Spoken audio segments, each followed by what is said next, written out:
Part II, Chapter 6. Fyodor Stepanovitch is busy. Section 7. He had probably been very busy that day on all sorts of errands, and probably with success, which was reflected in the self-satisfied expression of his face when at 6 o'clock that evening he turned up at Stavrogin's. But he was not at once admitted. Stavrogin had just locked himself in the study with Mavriky Nikolaevitch. This news instantly made Pyotr Stepanovitch anxious. He seated himself close to the study door to wait for the visitor to go away. He could hear conversation, but could not catch the words. The visit did not last long. Soon he heard a noise, the sound of an extremely loud and abrupt voice. Then the door opened and Mavriky Nikolaevitch came out with a very pale face. He did not notice Pyotr Stepanovitch and quickly passed by. Pyotr Stepanovitch instantly ran into the study. I cannot omit a detailed account of the very brief interview that had taken place between the two rivals, an interview which might well have seemed impossible under the circumstances, but which had yet taken place. This is how it had come about.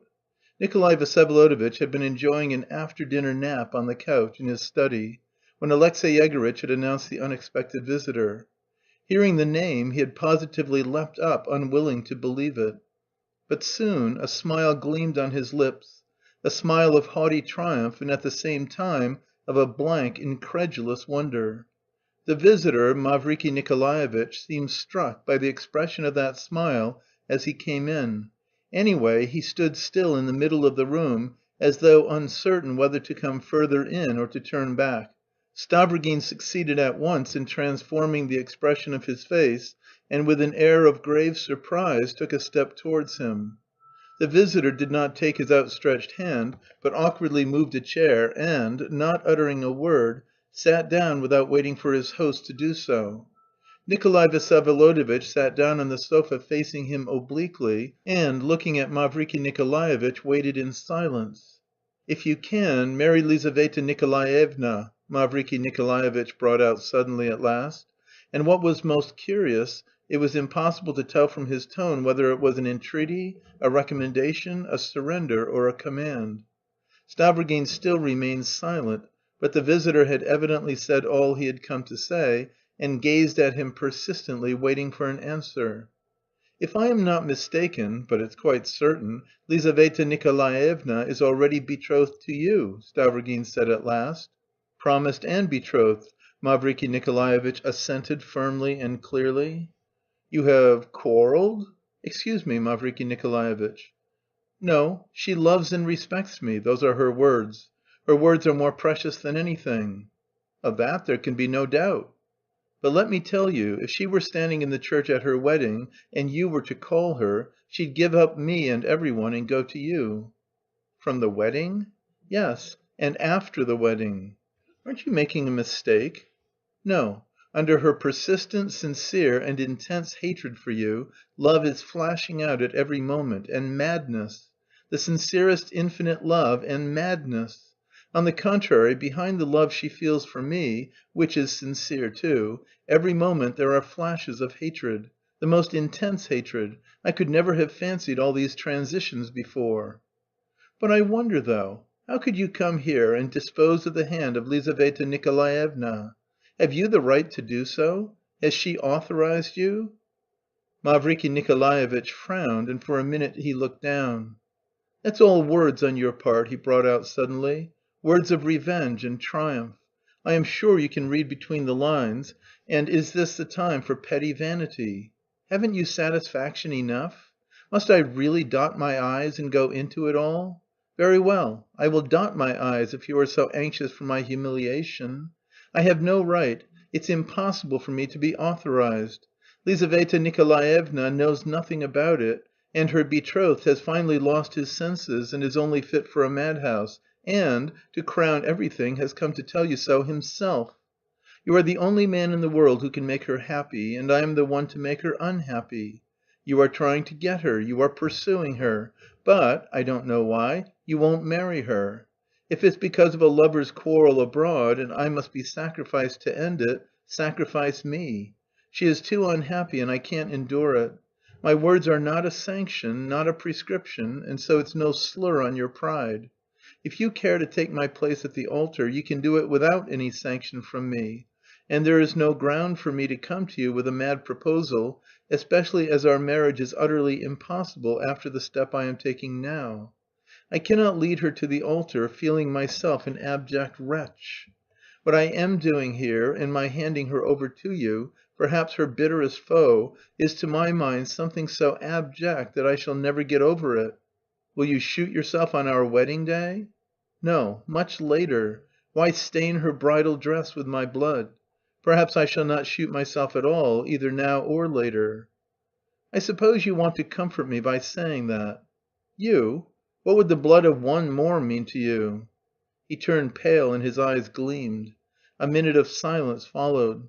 "Excuse me for the questions I've asked you," Stavrogin began again. "Some of them I had no business to ask you, but one of them I think I have every right to put to you. Tell me, what facts have led you to form a conclusion as to my feelings for Lizaveta Nikolaevna? I mean to a conviction of a degree of feeling on my part as would justify your coming here and risking such a proposal." "What?" Mavriky Nikolaevitch positively started. "Haven't you been trying to win her? Aren't you trying to win her, and don't you want to win her?" "Generally speaking, I can't speak of my feeling for this woman or that to a third person, or to anyone except the woman herself. You must excuse it, it's a constitutional peculiarity. But to make up for it, I'll tell you the truth about everything else. I am married, and it's impossible for me either to marry or to try to win anyone." Mavriky Nikolaevitch was so astounded that he started back in his chair and for some time stared fixedly into Stavrogin's face. "Only fancy! I never thought of that," he muttered. "You said then, that morning, that you were not married, and so I believed you were not married." He turned terribly pale. Suddenly he brought his fist down on the table with all his might. "If after that confession you don't leave Lizaveta Nikolaevna alone, if you make her unhappy, I'll kill you with my stick like a dog in a ditch." He jumped up and walked quickly out of the room. Pyotr Stepanovitch, running in, found his host in a most unexpected frame of mind. "Ah, it's you!" Stavrogin laughed loudly.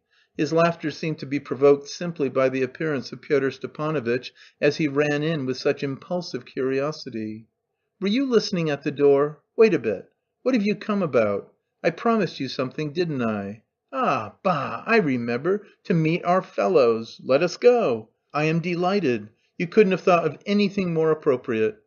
He snatched up his hat, and they both went at once out of the house.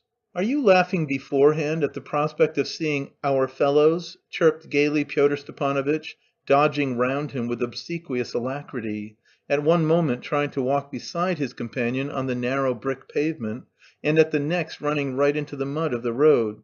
For Stavrogin walked in the middle of the pavement without observing that he left no room for any one else. "I am not laughing at all," he answered loudly and gaily. "On the contrary, I am sure that you have the most serious set of people there." "Surly dullards, as you once deigned to express it." "Nothing is more amusing sometimes than a surly dullard." "Ah, you mean Mavriky Nikolaevitch. I am convinced he came to give up his betrothed to you, eh? I egged him on to do it indirectly, would you believe it? And if he doesn't give her up, we'll take her anyway, won't we? Eh?"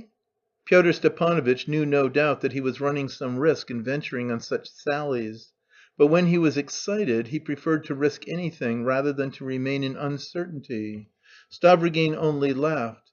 "You still reckon you'll help me?" he asked. "If you call me.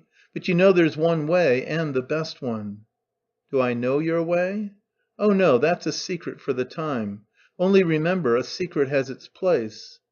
"I know what it costs," Stavrogin muttered to himself, but he restrained himself and was silent. "What it costs? What did you say?" Pyotr Stepanovitch was startled. "I said, damn you and your secret. You'd better be telling me who will be there. I know that we are going to a name‐day party, but who will be there?" "Oh, all sorts, even Kirillov." "All members of circles? Hang it all, you are in a hurry. There's not one circle formed yet." "How did you manage to distribute so many manifestoes then?" "Where we are going only 4 are members of the circle. The others on probation are spying on one another with jealous eagerness and bring reports to me. They are a trustworthy set. It's all material which we must organize, and then we must clear out. But you wrote the rules yourself, there's no need to explain." "Are things going badly then? Is there a hitch?" "Going? Couldn't be better. It will amuse you. The first thing which has a tremendous effect is giving them titles. Nothing has more influence than a title. I invent ranks and duties on purpose. I have secretaries, secret spies, treasurers, presidents, registrars, their assistants. They like it awfully, it's taken capitally. Then the next force is sentimentalism, of course. You know, amongst us Socialism spreads principally through sentimentalism. But the trouble is these lieutenants who bite. Sometimes you put your foot in it. Then come the out and out rogues. Well, they are a good sort if you like, and sometimes very useful, but they waste a lot of one's time, they want incessant looking after. And the most important force of all, the cement that holds everything together, is their being ashamed of having an opinion of their own. That is a force.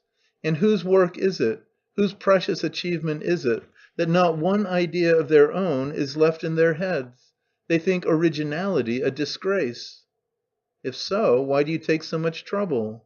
Why, if people lie simply gaping at every one, how can you resist annexing them?